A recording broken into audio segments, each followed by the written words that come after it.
Fédé. D'abord, avant de rentrer dans le vif du sujet, comment est organisée, du coup, en ce moment, à la Fédé, la pratique beach? On va dire, qui c'est qui chapeaute tout ça? Combien d'acteurs il y a à la Fédé? Et après, voilà, un peu l'organigramme, entre guillemets. Ouais, bah, écoute, aujourd'hui, à la Fédé, il y a 2 pôles. Il y a un pôle, développement et un pôle sportif. Mmh. Donc le pôle développement est directement lié au pôle fédéral de la fédération qui est, dirigé par Daniel Courcol, je crois, à l'heure actuelle. Et donc, au sein de ce pôle fédéral, on a la section beach tennis développement qui est, aujourd'hui, gérée par, Morgane Dorgeret, qui œuvre beaucoup pour le développement, du beach à l'heure actuelle, dans tout ce qui va être structuration des compétitions, aide au club, c'est un peu un conseiller en Oui, développement j'allais te dire en une quelque sorte, si on CEDD. doit Ouais, imager, voilà, ouais, si on ouais. doit imager, c'est un peu ça, puisqu'ils vont pour parler avec des termes qui parlent à tout le monde. Donc voilà, Morgane fait un gros, gros travail sur toute la partie développement. Alors après, elle a son équipe avec elle, Oui. avec des gens sur lesquels elle peut s'appuyer pour, œuvrer pour la partie développement. Donc c'est elle, si tu veux, qui gère un peu tout ce qui est organisation des championnats de France, des plus Mmh. gros tournois. Là, il y a une tournée estivale qui va se passer sur toutes les plages des côtes, de la France, donc elle est un peu là-dessus. Elle est sur tous ces projets, de développement, liés au beach. Et tu as l'autre partie, sur la partie sportive, qui est directement rattachée, à la DTN à l'heure actuelle. Mmh. Donc, avec, comme responsable, national Patrick Labazuy, qui est bien connu, dans le milieu du tennis et qui, aujourd'hui s'occupe, du handi, du paratennis et du beach Mmh. tennis. Donc c'est lui un peu le référent national à la DTN. Et donc, moi je travaille directement avec Patrick, au sein de la DTN. Et donc, nous, notre rôle, c'est de s'occuper au mieux du suivi sportif, des joueurs, donc des plus jeunes jusqu'aux seniors, pour essayer de développer une logique de formation déjà, avant tout, de mettre en place l'accompagnement et la formation de jeunes joueurs. C'est un peu la politique actuelle, au beach. Et aussi, de s'occuper au mieux des équipes de France. Donc ça comprend, des rassemblements, réguliers tout au long de l'année, des stages physiques, ça comprend des accompagnements, des suivis de tournois où, je vais être amené à me déplacer, sur les plus grosses compétitions pour, évaluer un peu le niveau, général, et de pouvoir suivre un peu plus que ce qui se fait, chez les Français.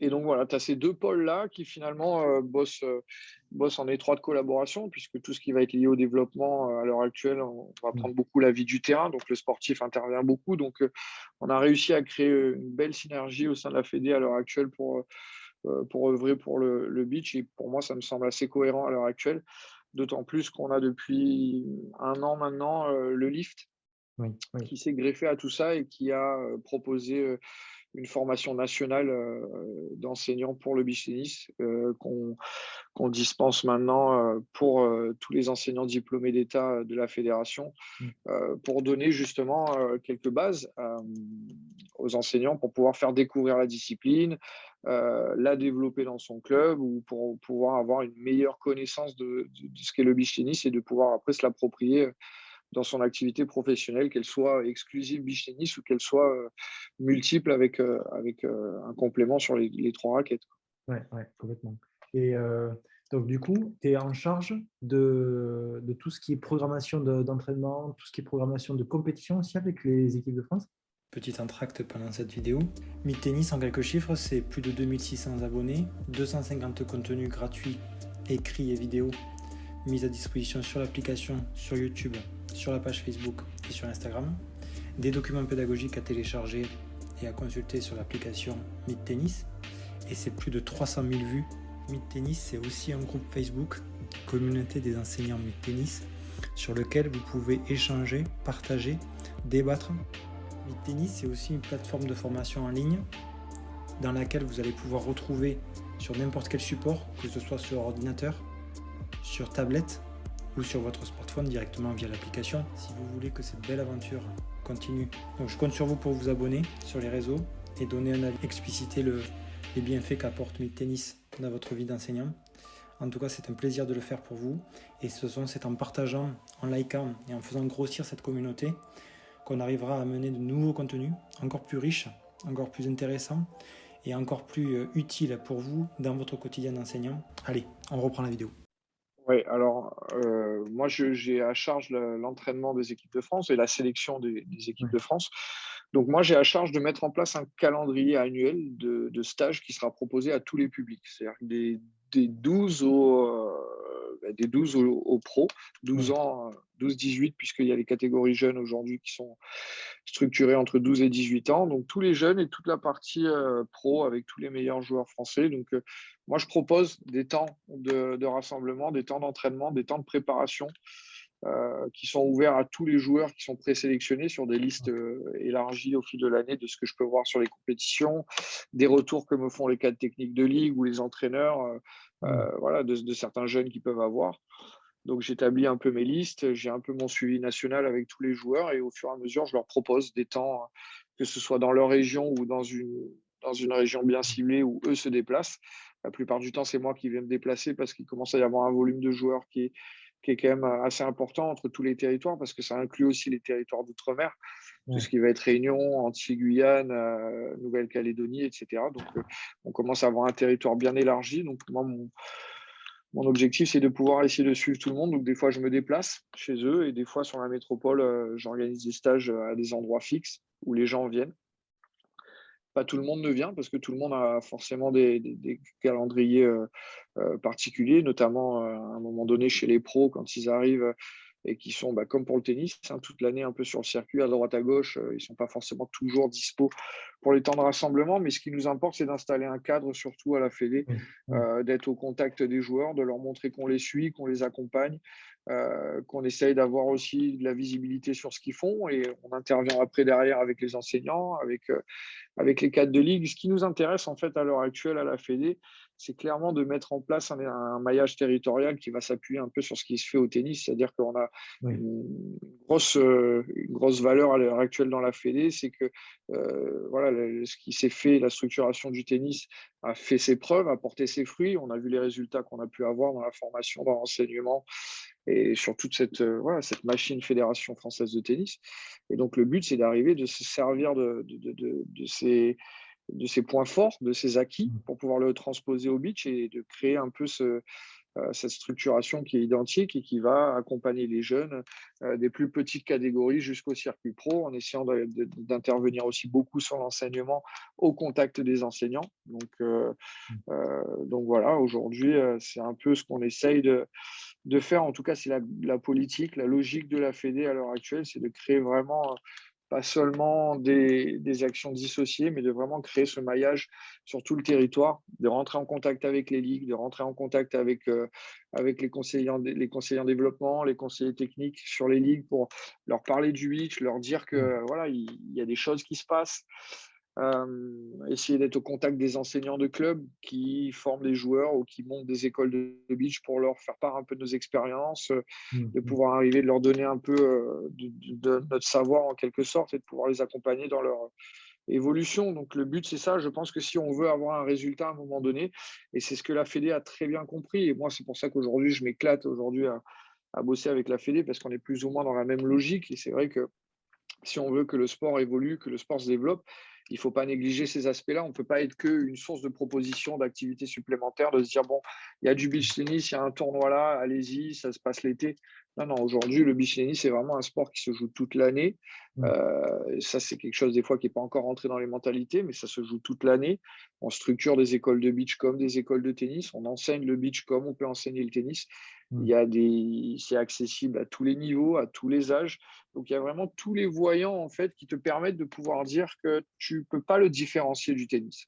Tu ne peux pas le considérer différemment dans ton organisation, dans ta structuration, dans ton enseignement. On fait les choses très bien au tennis. On a beaucoup d'acquis. Et pour moi, les transposer au beach, ça a été ma ligne de conduite dans ma reconversion. Et jusqu'à preuve du contraire, ça s'est plutôt bien passé. Et en tout cas, je me suis vachement épanoui là-dessus personnellement. Et donc, c'est ce que j'essaye de faire. C'est ce qu'on essaye de faire aussi avec la Fédé. C'est de mettre en place tout ce cadre, toute cette structuration pour qu'on se serve de nos points forts liés au tennis pour les transposer au beach et les faire développer l'activité. Ouais. Et je pense que Ouais, c'est très bien de s'appuyer sur ça tout en tenant compte des problématiques nouvelles, tu vois. Quand je pense, là, j'ai une idée, je vois l'image du digital là. Et le digital, tu vois, c'est un des vecteurs importants de nos jours Ouais. qui a bien évolué. C'est très bien. Et du coup, c'est bien alors, qui a été mis en place par la présidence précédente et qui perdure maintenant et qui même s'agrémente, donc c'est très bien. Et tu vois, ça, c'est tenir compte de notre passé et avancer avec les outils modernes. Donc, ça, c'est génial. Et pour revenir sur le rôle de sélectionneur, en fait, finalement, tu vas te prendre une liste de personnes pour les stages que tu vas proposer. Par contre, ces listes-là, elles sont, on va dire, continues, c'est en fonction des résultats de l'année, etc. Mais essentiellement, elles sont là pour championnat d'Europe et championnat du monde. Ouais, alors on a 2 compétitions phares, chaque année qui sont les championnats du monde par équipe, qui est sur un format Coupe Davis un petit peu. Ouais. Sauf que ça mixe, la particularité, c'est qu'on mixe hommes et femmes, c'est-à-dire qu'on a 3 hommes, 3 femmes, Ah oui. qui vont représenter la France, qui vont former une équipe et on va se confronter à toutes les nations avec un double homme, un double dame et un double mixte. Et à l'issue du double mixte, tu détermines l'équipe qui gagne la rencontre et donc tu progresses dans le tableau par rapport à ça. Ouais. Les championnats d'Europe, eux, sont complètement différents. Tu sélectionnes une délégation France. Ouais. Généralement, on est sur 2 équipes hommes et 2 équipes femmes. Ouais. Et puis, lorsqu'on va au championnat d'Europe, on a un tableau homme, un tableau femme et un tableau mixte qui sont totalement dissociés et qui attribuent des titres de champion d'Europe aux vainqueurs du tableau homme, vainqueurs du tableau dame, vainqueurs du tableau mixte. Et donc là, il y a moins l'impact équipe qui est présent.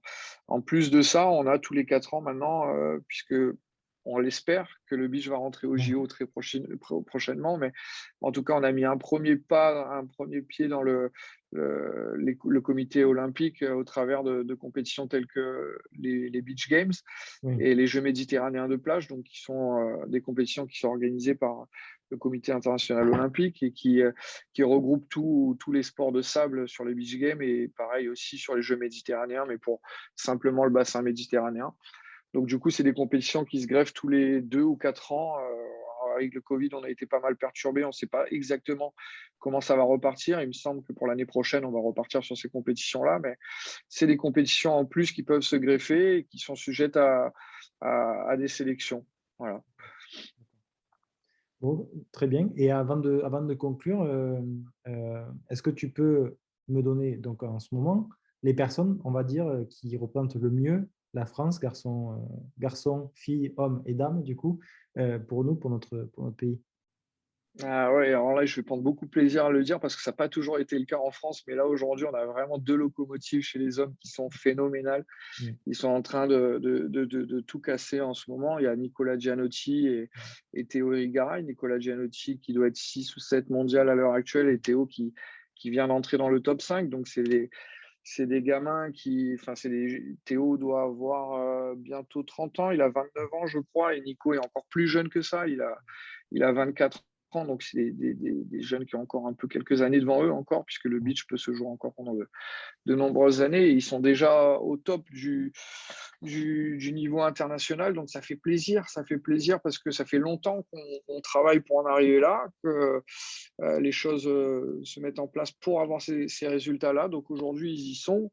Ils sont parmi les meilleurs joueurs mondiaux, donc c'est une top vitrine pour nous. Et puis, ça montre aussi à beaucoup que il y a une transition vers le haut niveau. Aujourd'hui, c'est des joueurs qui en vivent complètement. Voilà, ça aussi, c'est une grosse évolution par rapport à l'époque qu'on a connu nous. Mais aujourd'hui, c'est tellement professionnalisé que voilà, Nico, Théo, ils en vivent exclusivement. Donc, font que ça à la manière d'un tennisman professionnel. Après, ils sont au top du top à l'heure actuelle, donc ça demande aussi beaucoup d'investissement avant d'y arriver. Mais ouais, aujourd'hui, c'est 2 belles têtes d'affiche qui font plaisir parce qu'ils gagnent, ils font des places d'honneur sur toutes les plus grosses compétitions. Nico a gagné encore il y a une semaine un BT 400 qui est un des plus gros grades sur le circuit international.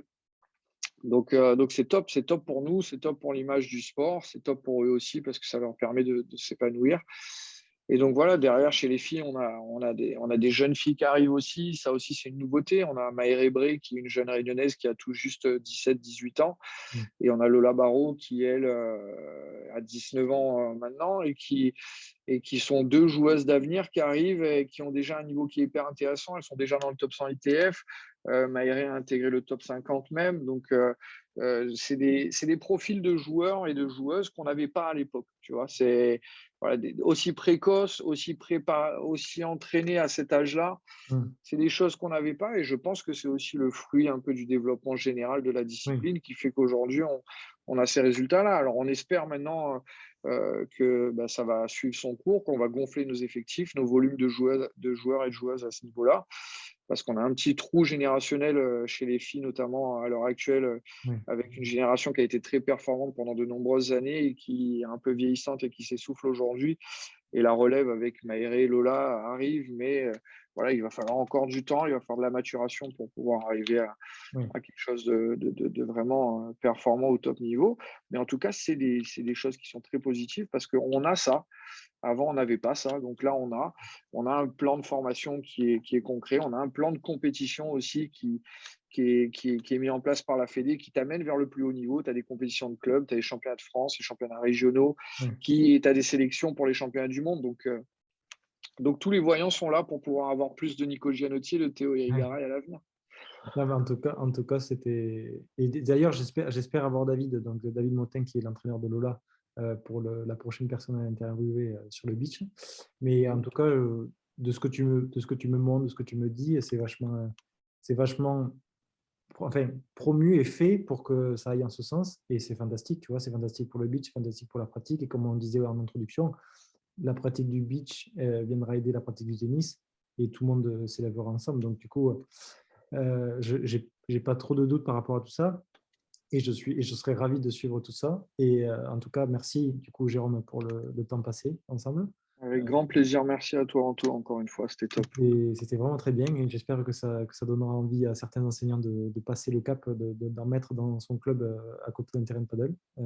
Et voilà, que ce multi-racket existe de plus en plus dans notre écosystème tennis. Je ne peux qu'encourager les gens à aller dans cette démarche.